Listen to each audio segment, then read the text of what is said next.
They said he ruled with courage, but few knew the truth, that before every great battle, the king would walk alone into the dark halls of his castle, whispering to someone no one else could see. His generals thought he was praying, but he wasn't. He was speaking to the dead, and those ghosts, they told him how to win wars. Before we begin, if you love stories that hide between history and the unknown, hit subscribe and join us as we uncover the truth behind the king who spoke to ghosts before every war. It began with a whisper, not the kind that echoes through crowded courts or battlefields, but the kind that slides through stone walls and flickers beneath torchlight, quiet, trembling, ancient. Long before his name became legend, King Alaric of Wessex was just a frightened boy who saw things no one else could. His mother said he was blessed. His father called him cursed. At the age of 7, Alaric claimed he could see the dead, not shadows or shapes, but faces, soldiers in torn armor, women clutching infants, priests with eyes like hollow moons. At first, no one believed him. The royal chapel dismissed it as imagination. But when the boy began describing the long-forgotten faces of ancestors, buried deep beneath the castle, names not even the historians remembered, the whispers began. Servants crossed themselves when he passed. Some refused to meet his eyes. Even the king, his father, would not dine with him after sunset. But Alaric wasn't afraid. He would sneak down into the crypts at night, barefoot, a candle trembling in his hand. He said the dead were never cruel, only cold and lonely. One night, when a winter storm was tearing at the castle walls, his nurse found him sitting in front of an empty stone coffin, speaking softly. She asked who he was talking to. He smiled. To my great-grandfather, he said. He's sad, no one remembers his name. When she looked again, the candlelight flickered strangely, and for a moment, she thought she saw a shadow kneeling beside the boy. Years passed, and Alaric grew tall, sharp-eyed, and quiet. His tutors called him brilliant but distant, a mind lost somewhere between the world of the living and the forgotten. While other princes practiced swordsmanship, Alaric spent hours in the library, reading old war chronicles and studying maps of long-lost kingdoms. But when asked why, he'd answer simply, "They tell me where not to fight." No one understood. When the old king died, the court expected chaos. The nobles were divided, the borders under threat, and a powerful rival to the east, Lord Theobald of Mercia, was preparing to invade. But on the night of his father's burial, Alaric didn't cry. He stayed alone in the royal crypt, sitting by the coffin until dawn. When morning came, he walked into the council chamber, his face pale and calm. "We will not defend the eastern gate," he said. "We will wait at the Valley of Mistford instead." The generals erupted madness. Treason, death. The enemy was marching east. Everyone knew that. To abandon the eastern defense was suicide. But Alaric didn't argue. He simply said, "The dead have already seen the battle. They know where it ends." Against every voice, he gave the order. 2 weeks later, as Lord Theobald's army advanced east, the river near Mistford flooded after a night of relentless rain. The enemy's supply wagons were trapped in the mud, their horses drowned, their lines broken. Alaric's smaller force struck from the forest at dawn, and by noon, the invaders were crushed. No one could explain how he'd known the storm would come. The court began to whisper again, but this time, not in fear. They called him the king who listens to the dead. Every victory that followed felt unnatural. Before each battle, Alaric would spend hours alone in the chapel crypt, candles burning low, his armor beside him. The guards outside swore they heard murmurs, sometimes weeping, sometimes laughter. When he emerged, his eyes were cold, distant, and certain. He never guessed. He never doubted. He simply knew.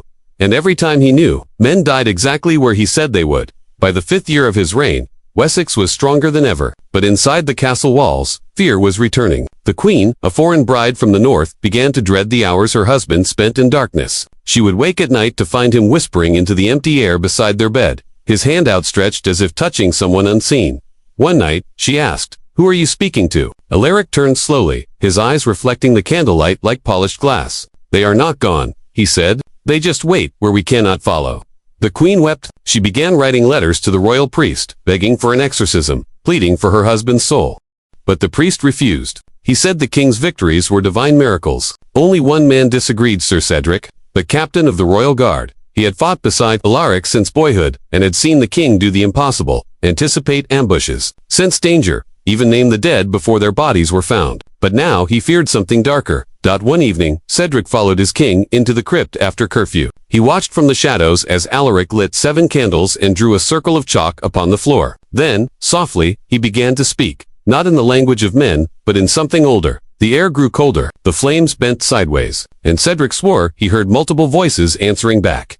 He stepped forward, terrified, shouting his king's name. Alaric turned sharply, and in that instant, Cedric saw something that made his blood freeze. There was a hand paled, skeletal resting on the king's shoulder. Cedric fell to his knees. praying, refusing to look again. When he lifted his head, the hand was gone, and Alaric was staring at him, eyes empty. Voice calm, "You shouldn't be here," the king said. Then he walked past him, silent, leaving the candles burning in the shape of a circle that smelled faintly of iron and earth. Cedric told no one.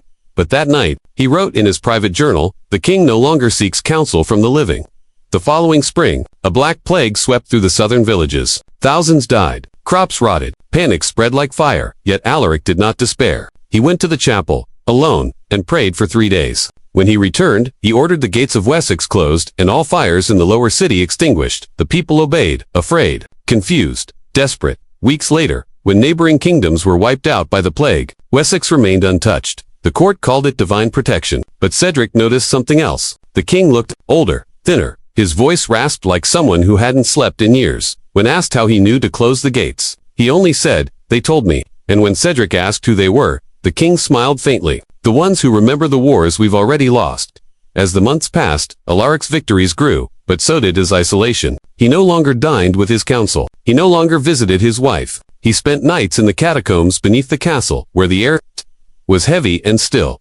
The servants began whispering that sometimes, when the moon was high, you could hear the sound of soldiers marching below the earth, armor clattering in rhythm, as if an army of ghosts was waiting for the king's command. And perhaps, they were not because, on the eve of his greatest battle, one that would decide the fate of his entire kingdom, witnesses saw the king standing on the balcony, staring into the fog-covered valley. His lips were moving, but there was no one beside him. When asked what he saw, he whispered, "The dead are restless. Tomorrow, I march with all of them." The night before the Great War was so still, even the wind refused to move. Inside the royal encampment, soldiers lay awake, pretending to sleep. While the sky above hung heavy with unspoken dread, King Alaric sat alone in his tent, armor unpolished, crown untouched. The candle beside him burned low, its wax pooling into a shape that looked almost like a face he thought he recognized. He whispered softly, "Old friend, are you still there?" The flame flickered, once, twice, and then leaned toward him. Somewhere beyond the tent walls, the faint sound of footsteps echoed, dozens, hundreds, maybe more, but there was no one outside. The guards, trembling, swore they could hear the clash of armor, the distant murmurs of soldiers who weren't among the living. Cedric entered quietly, his face drawn. "Sire," he said, "the men are uneasy. They say the camp is haunted." Alaric didn't look up. "The dead walk when they are remembered," he said, "and tonight they remember too much." Cedric hesitated. "Are they with us?" The king finally met his eyes. "They always are." He stood, fastening his sword belt. His reflection in the polished metal looked pale and foreign, not the same man who had once laughed by the fire. Years ago, that night, Alaric walked to the edge of the battlefield. Mist hung low over the valley, and somewhere in that fog lay the enemy, Lord Theobald's son, come to avenge his father's death. The boy was barely 19, but his army was vast. They said he carried his father's sword and swore he'd bury Alaric alive. But as the king gazed into the white veil of fog, he smiled faintly. He could already see them, not the living army, but the other one. The ghosts, thousands of them, rising from the mist, pale faces shining faintly in the moonlight. Soldiers from old wars, long dead, watching him in silence. They did not speak, but their eyes were filled with something, not hatred, not sorrow, but expectation. They were waiting for him to command. The next morning, when dawn finally broke, Alaric led his army into the valley. The fog refused to lift. Men vanished into the white haze, their shouts swallowed whole. But the king rode calmly at the front, eyes fixed ahead, sword low. Cedric rode beside him, heart pounding. "Sire, we can't see." "I can," Alaric whispered. And then, from the mist, came a voice, soft, familiar, calling his name. He turned sharply, and there, through the fog, he saw his father, standing among the dead. The same torn robes, the same crown dented from his final fall. The ghost raised a trembling hand, pointing toward the left ridge. Without hesitation, Alaric raised his sword and shouted, "Left flank. Archers, fire." A moment later, enemy riders burst through the mist, straight into a volley of arrows that tore them apart. Cedric's breath caught. He hadn't seen the riders. No one had, but the king had. But the men rallied behind him, shouting his name. Every move he made seemed guided by something unseen, each decision perfect, each strike devastating. By noon, the enemy lines were collapsing, but as the sun rose higher, the king began to falter. His skin turned pale, his movements slower, his eyes glassy. Cedric shouted for a physician, but Alaric waved him off. "They grow restless," he murmured. "I must stay with them, or they'll take me with them." No one understood what he meant. By evening, the battle was won. The valley was filled with bodies, the living and the dead. And amidst the silence, Alaric stood alone, staring at something no one else could see. He whispered softly, "You can rest now." The fog began to lift. That night, the victory feast was somber. The soldiers cheered, but the king did not. He sat in silence, hands trembling slightly, as if the weight of unseen chains bound him. Later, in his tent, Cedric entered again. "You saved them all," he said gently. "You saved the kingdom." But Alaric didn't answer. He stared at the candle on the table. The flame swayed strangely, as if responding to a breeze that wasn't there. Cedric frowned. "Sire." Alaric looked up slowly. "Do you hear them?" Cedric shook his head. "There's no one here." "There is," Alaric said. "There always is." Then, his voice broke, not with fear, but exhaustion. "They're never silent, Cedric, not since I was a child." He took a shaky breath. "Every face I see before battle, every whisper that saves our men, comes with a price. They don't speak freely. They remember what it's like to die, and they make me remember it too." Cedric stepped forward, lowering his voice. "Then stop listening." Alaric gave a bitter smile. "Can a drowning man stop hearing the sea?" That night, the king fell into a feverish sleep. Witnesses said he muttered names, hundreds of them, names of soldiers, peasants, and kings long forgotten. Some of the names matched those carved into ancient tombs beneath the castle. When dawn came, his eyes opened suddenly. He whispered, "It's not over," and before anyone could stop him, he ordered the army to march north. The council protested. There was no threat there, no enemy left. But Alaric insisted. "There's a war coming," he said, "one that hasn't happened yet." The priests said he was cursed. The queen begged him to rest. But the king rode out again, as if pulled by invisible hands. For days, the army followed him through forests and moors, until they reached the ruins of an old fortress, long abandoned, overgrown with moss. Alaric dismounted, walked to the gate, and touched the ancient stones. He whispered something no one could hear, then fell to his knees. Cedric ran to him. "Sire, what do you see?" Alaric's voice trembled. "Them, all of them, waiting." Then, the air turned cold. Every torch flickered out. Men screamed as they saw shapes moving in the mist. Not shadows this time, but clear pale figures of soldiers in ancient armor. Faces hollow, eyes burning faintly blue. They stood in silence, forming ranks on both sides of the king. One of them, a tall, crowned ghost with a shattered helm, stepped forward. Cedric recognized the crown instantly. It was King Harwin, Alaric's ancestor, dead for over 2 centuries. The ghost spoke, his voice like wind through bones. "You carry our burden, child of Wessex. You hear us because you must. We fought for a kingdom that forgot us, and you are the last who remembers." Alaric bowed his head. "What do you want from me?" The ghost smiled faintly. "To finish what we began." And then, in a single motion, the entire ghostly host knelt. The living soldiers fell silent, too terrified to move. Cedric's hand trembled on his sword hilt. He realized, for the first time, that his king wasn't leading an army of men anymore. He was leading an army of the dead. That night, as they camped among the ruins, Alaric told Cedric the truth. It hadn't started with him. Every king of Wessex, for generations, had been touched by the voices of the dead, but most had gone mad from it. Only Alaric had learned to listen without losing himself, though even he was beginning to fade. "They whisper of things to come," he said, "wars that haven't yet been fought. They show me how history bends and breaks, and how I must bend with it." Cedric whispered, "Then what happens when the voices stop?" Alaric looked into the fire. "Then the kingdom ends." The next morning, the fog rolled in again, thicker than ever. When the soldiers awoke, the king was gone. His tent stood empty, his armor folded neatly beside his bed. Only his crown remained, resting on the cold earth, surrounded by faint footprints that vanished into the mist. For 3 days they searched, but no one found him. Some said he had gone mad and wandered into the woods. Others swore they saw him walking across the northern hills, surrounded by ghostly figures, heading toward the sunrise. Cedric wrote one last entry in his journal. "The king who spoke to ghosts walks now among them, and perhaps, in every battle we fight from this day on, he still does." The kingdom of Wessex mourned in silence. 3 months had passed since the king vanished into the northern mist, yet his name was spoken in whispers, not as a ruler, but as a legend, too strange to be real. The priests called him a saint. The scholars called him mad, but those who had fought beside him knew the truth. King Alaric of Wessex had never belonged entirely to the living. "Sir," Cedric remained behind to keep order, but every night the silence of the castle felt heavier, as though the walls themselves were listening. He had fought wars, buried comrades, faced blood and steel, but nothing had frightened him more than what he had seen in those ruins. An army of the dead bowing before a living man. Now, as the kingdom struggled without its ruler, strange things began to happen. At first, it was small candles flickering when no wind blew, faint voices echoing through the chapel halls. But soon, guards began reporting figures wandering the corridors at night, pale outlines, sometimes wearing armor, sometimes nothing but shadows. Cedric knew what they were. He also knew why they hadn't left. The king had promised them rest. And now, with him gone, they waited. One evening,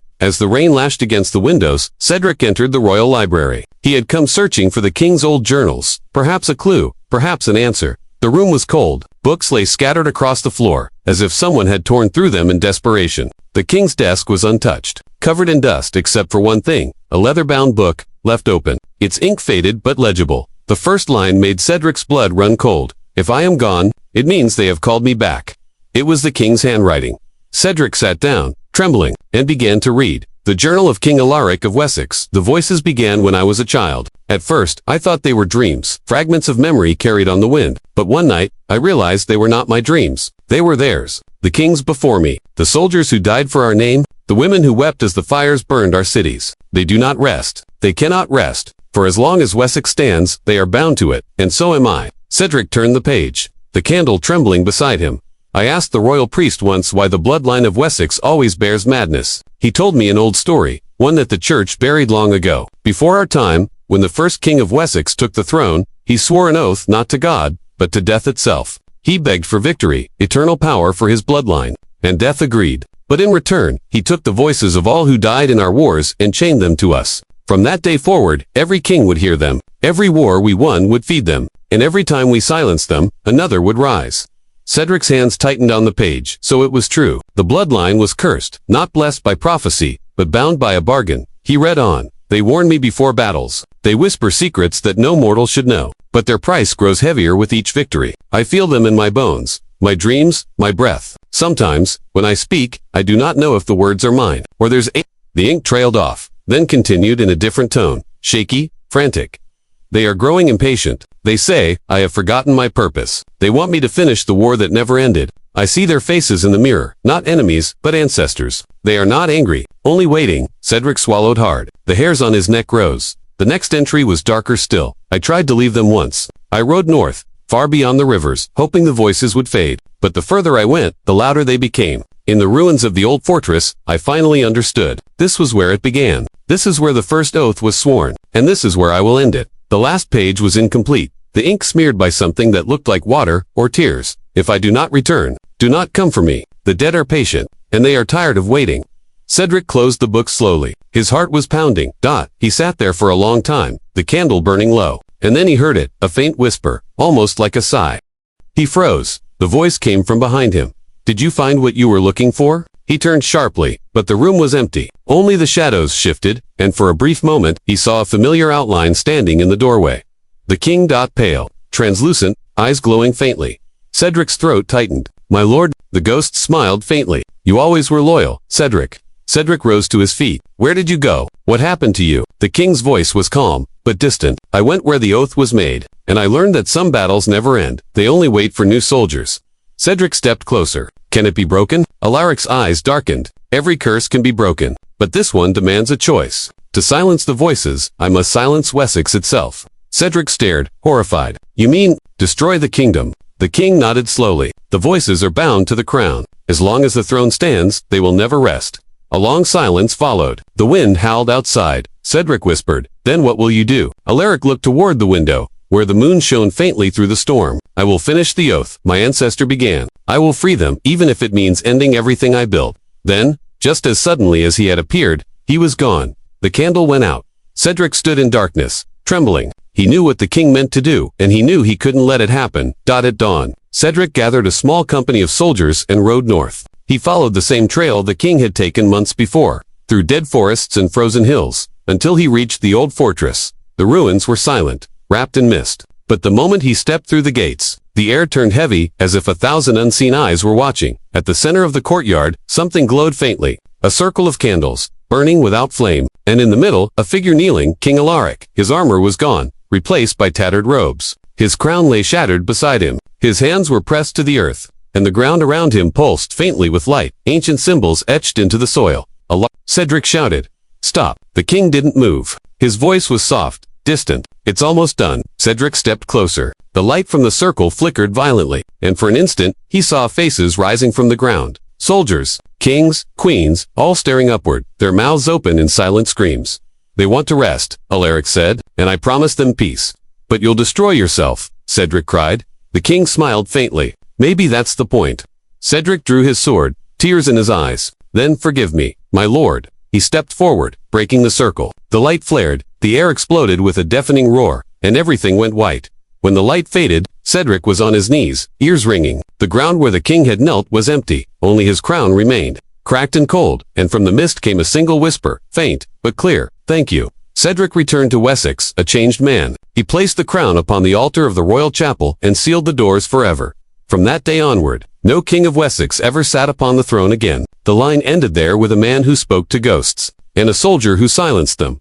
But on quiet nights, when the wind moves through the hills of the old kingdom, villagers still swear they hear the sound of marching, faint, rhythmic, endless, as if an army of the dead still walks beside their king. The earth never forgets. Centuries passed. Kingdoms rose and fell. The fortress of Wessex, once a place of blood and oaths, had long since crumbled into dust. By the time the modern world found it again, it was nothing more than a forgotten hill, buried under roots and time. Until one autumn morning, when the ground began to give up its secrets, Dr. Eleanor Briggs had been an archaeologist for 20 years. But nothing had prepared her for this. Her team had come to the northern valley, searching for signs of an early Saxon settlement. But what they found was something else entirely. The scanner had picked up something metallic, deep beneath the soil, circular, ornate. At first, they thought it was a weapon, then a crown, and beside it, bones. Eleanor leaned over the pit as the first fragments were lifted from the earth. The soil was dark, almost black, as if burned long ago. "Careful," she murmured to her assistant. "James, brush, not trowel. This soil's ancient, it'll collapse if you go too deep." James nodded, brushing gently until something glinted under the light, a faint shimmer of gold. Eleanor squinted. "Stop there, that's not just metal. That's engraving." They cleared the dirt away. A crown emerged, cracked, weathered, but still intact enough to show its strange, thorn-like design. And then they found the skull beneath it. The jaw was slightly open, as though the hands were clasped over the chest, holding what appeared to be a book. Eleanor felt her pulse quicken. "Get the cameras. We're documenting this now." The camera whirred softly as the dust was brushed away. She leaned closer, frowning. The book wasn't made of paper, it was metal. Thin sheets bound by rings of bronze, each etched with ancient runes. None of the team could read them, but Eleanor recognized the style. Old Wessex script. She turned to her historian. "Dr. Malik, you see this? It's print, maybe even older." Malik adjusted his glasses. But that kingdom vanished nearly a millennium ago." Eleanor smiled faintly. "So did a lot of things until someone digs them up." That night, the team gathered around the campfire near the site. The wind howled through the trees, and though it was late September, the air had turned strangely cold. Malik sat cross-legged beside the fire, flipping through photos of the ruins. "They're unlike anything I've seen, almost like warnings." Eleanor poured coffee into her tin cup. "Warnings," he nodded. "The repeated word. This one here," he pointed at a looping pattern etched on the metal pages. "It translates roughly as voices, or maybe whispers." James chuckled nervously. "Sounds like something out of a horror film." Malik looked up. "You laugh, but there's something else. The text mentions a name, Alaric." Eleanor froze. "Alaric?" "Yes, it says, the one who spoke to the silent ones before every war." The campfire crackled. The others exchanged uncertain glances. Eleanor leaned back, eyes reflecting the flames. "King Alaric of Wessex, I read about him once. They said he was mad, claimed to hear the dead." Malik nodded slowly. "And this grave, it's in the heart of Wessex's old boundary." "So you're saying," James whispered. Malik sighed. "We might have found him." The wind picked up, scattering ash through the air. Somewhere beyond the firelight, something creaked, like old wood shifting. Eleanor frowned. "Did anyone hear that?" No one answered. At dawn, they began the careful excavation of the bones. Each rib, each vertebra, was catalogued and photographed. When they reached the hands, Eleanor noticed something odd. The fingers weren't gripping the metal book. They were fused to it, as though the bone had melted into the cover. She stepped back. "That's impossible." The forensic specialist, Dr. Chen, shook her head. "I don't know what kind of reaction this was, but it's not natural. Maybe some kind of alchemical residue. There are traces of lead, mercury." Eleanor's brow furrowed. "Like a ritual." Chen looked up. "A burial ritual, or a sealing one." That word sealing lingered in the air like smoke. Later that afternoon, as the team packed up for the day, Eleanor stayed behind. The site was quiet now, shadows stretching long across the valley. She crouched near the open pit and looked down at the space where the king had lain. The ground seemed to hum softly, like distant thunder. For a moment, she thought she heard something faint, rhythmic. Marching. Eleanor blinked, heart pounding. "Hello?" No answer, only the rustle of wind. But when she looked back down, she swore she saw the soil ripple, as if something below had just moved. That night, sleep wouldn't come.